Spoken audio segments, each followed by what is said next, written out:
Hey fellow tennis nerds, I hope all is well. The picturesque town of Båstad, Sweden has been the host of what is called the Swedish Open for 75 years, so happy 75th anniversary.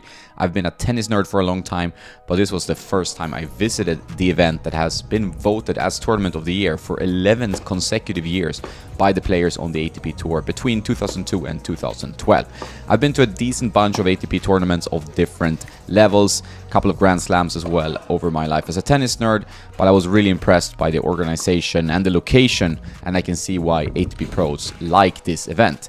My trip started in Västerås, the city where I grew up and where my parents still live. I rented a car, drove down to Jönköping, where my buddy Henrik is. And you might know Henrik from previous reviews on Tennis Nerd. He's been a gear nerd for as long as he's held a tennis racket and writes reviews for the Swedish tennis magazine. I hung out with his lovely family, including Hugo the dog, and we also spent 3.5 hours testing various brands and cans of tennis balls, and that video is to come. Henrik is also a pizza nerd and made a pizzaiolo-style pizza, so that was a great dinner before we drove down to Båstad the next day. This is after we arrived at the parking. Hey guys, this is Henrik. We're now walking from the car to the playing venue. So this is Henrik's, what time? 30th time? Yeah, I think so. About my 30th time here at Swedish Open. It's pretty cool. It's my first time and I'm Swedish, so shame on me, but you know, it's how life goes.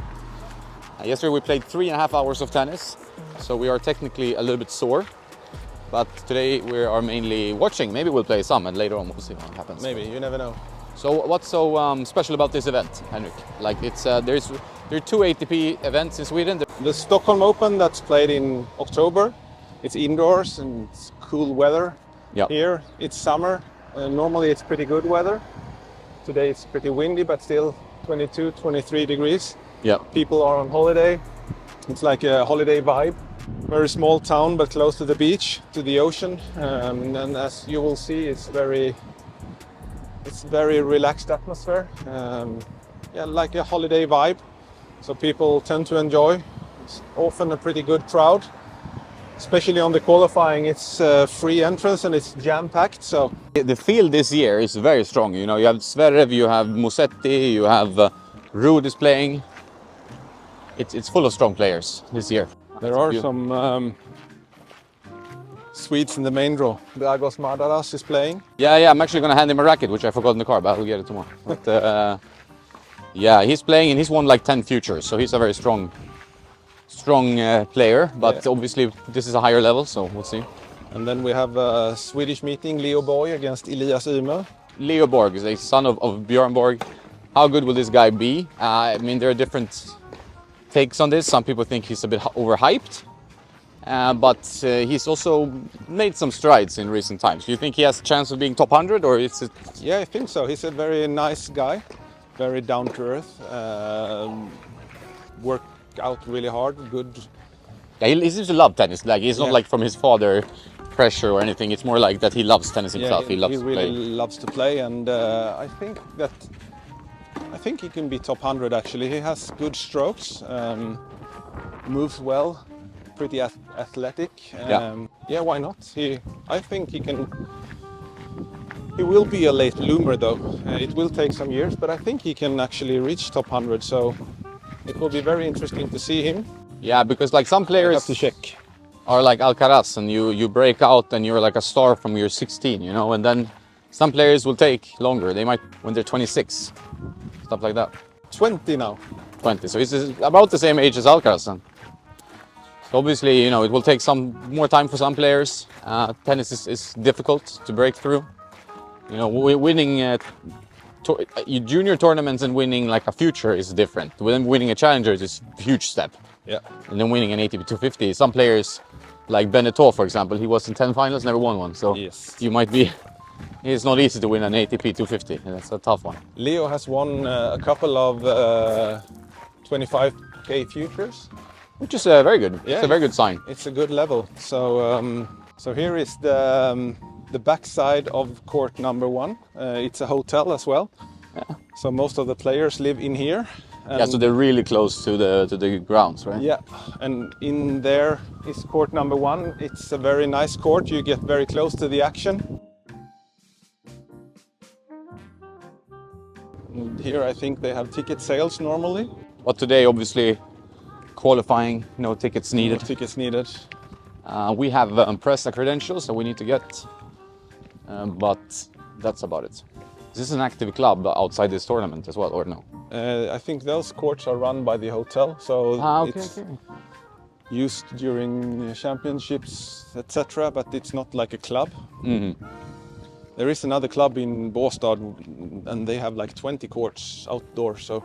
Oh yeah, that's the one we were going to. No? Yes. So tomorrow, Henrik and I, we have special occasion where we're gonna actually play with some wooden rackets from Epoch. They create these kind of modern take on wooden rackets. I mean, in prototype stage already, but we're gonna try them. 2 hours in the morning, so we need to be up bright and early at like, we're gonna play at 8, which is... So we need to go up at like 5:30 or something like that? At least 6 maybe. Because we need to drive there as well, right? Yeah. In there is, you have the center court. That's the center court, yeah. There's often players practicing. When does the match start? The qualifying started at 10:30, so they are into the already second set. playing, yeah. So there you have Echeverry against, is it Cecchinato? Yeah, it's Echeverry, because you know the service motion. Yeah, and I think it's Marco Cecchinato from Italy. Yeah. It's pretty quiet here today because of being early on in the week, right? Yeah. But by the, look at it. By the, I would say, mid-week, end of week, it's going to be quite packed. Yeah, no? It will be from like Wednesday and onwards. It will be a lot of people here. Yeah. Hopefully the weather stays like this because it's pretty decent now. Yes, perfect temperature. Yeah. So in here you have the official hotel. Mm-hmm. And here you have Nordea Open Studio. And the This is where they will have the commentators and stuff like. Yeah.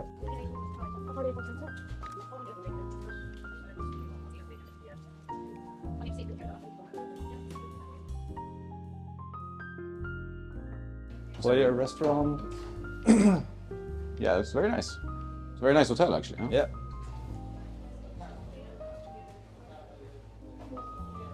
Tennismagasinet. Mm-hmm. This is where Henrik's articles usually end up. And on Tennis Nerd, obviously. I'm gonna press stuff now. Okay, Henrik, you have your press accreditation. Yep. You look like that. This is your car salesman look. Yeah. I have my I am at French Open look. You have Mr. Musetti coming here. Ready for training, maybe. Usually players love this event. I mean, that's what I was saying. So familiar, so relaxed and. Yeah, it's different. It's a bit like Stuttgart in that sense. Yeah. As Henrik and I were heading over to the press room, we bumped into the Stringers and Andreas Bergen from Laxalon. He's not with them anymore, but he used to work there and he also joined me on my podcast. You have the Musetti one there, yeah? Yeah. The link store process, yeah.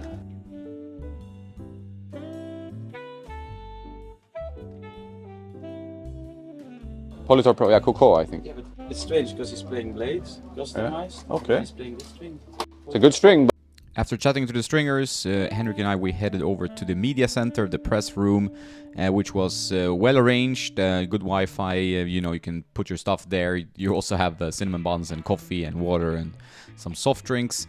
Nothing really healthy in this time around, but you can eat a lot of cinnamon buns. And you have the press conferences here by the two chairs there. And yeah, you have to avoid the snacks, but it was not easy because they were good. After leaving our stuff in the press room, it was time to head down to the qualifying courts. We have Alex here from Tennisportalen. He does a great job covering Swedish tennis, even when Swedish tennis haven't been at its best, to be fair. Well deserving of praise. We walked the way down. There's the player room, briefly shown there. Didn't have access to enter that, but the players were hanging out there from time to time. And yeah, it was a pretty decent day. We had some up and down weather, which is typical Swedish summers. Clouds were moving fast, and later in the day there was a big downpour when we were eating some Thai food down by the water. So yeah, you have to carry a bunch of different clothes when you enter Swedish tournaments during summer. First day of qualis. First day of qualis, so quite some intense matches, even though it's the first day. Since Henrik strings for the Swedish Davis Cup team, he hangs out with a lot of the players, so he knows them pretty well. And yeah, it's interesting to get some more insight from him, and obviously the string tension and stuff like that, but also to get to know the players a bit better, which is rare for me because I am not really hanging out in Sweden a lot of the year. I'm mostly in Spain, and before that I used to be in Malta, so it's fun to see the Swedish players play. After watching some qualifier tennis, we headed over to the center court to watch the practice. I like watching practices, and this was a good one. It was between Lorenzo Musetti, one of my favorite players, really elegant guy, and he played Casper Ruud, who ended up reaching, I think, the semifinals. And then we watched a match where one of the best Swedish guys at the moment, Dragos Madaras, who was playing against Luca van Asche. Van Asche, I think, won in the end, but there were some good rallies, and Dragos was not without chances in this match. He has won 10 futures this year, so he's definitely a guy to watch. It's 200 in the world at the moment. Same with Van Asche. I mean, he's even higher ranked, but he also has huge potential, and quite young guy, and I think he can do well in the future, so keep your eyes up. And I really like watching tennis this close. That's the best part of going to tennis tournaments. You get much closer. In Grand Slams, it's a bit tougher. Then we watch doubles. Leo Borg here, the son of Björn Borg, and a YouTuber and tennis player, of course, Simon Freund. They played doubles together, they lost, they played a really strong team that ended up winning the tournament. So in total we spent about 2.5 days there, I would say. Really nice event, we'll go back, really like the atmosphere. Weather was a little bit up and down, very warm at times, but also some big downpour and rain. But the courts really dry up fast, and they seem super nice to play on. Pretty good vibe and atmosphere, as I said, so I can really recommend it. You get to see tennis up close, and you learn a lot as a player, but you also have a good time. You can eat plenty of restaurants there, and you meet a lot of fellow tennis nerds, which for me is a big plus as well. So it was also fun that me and Henrik, we got to try the Epoch rackets. That's a separate video, and we also did a huge ball test and all that stuff, so we got to spend some tennis time and discuss tennis and gear and all that, and more content to come on the channel, of course. I hope you enjoyed the video. Can really recommend going to Nordea Open in Båstad, or just Båstad, and visit it and play some tennis. It's a great place for that. Have a nice day now, and don't forget to play some tennis.